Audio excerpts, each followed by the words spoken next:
Mal spojenia s rodinou Rockefellerovcov. George Scherf starší sa narodil v Nemecku, ale záznamy o narodení neexistujú, pretože osoby spojené s nacistickou stranou mali často záznamy vymazané. Rodinka Scherfovcov mala úzke styky s nacistami.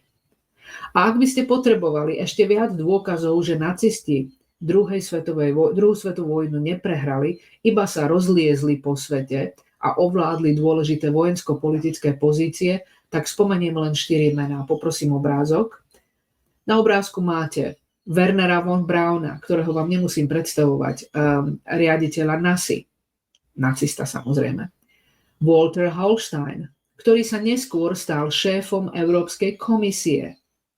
Adolf Huizinger, náčelník štábu NATO. Kurt Waldheim, všetko nacisti.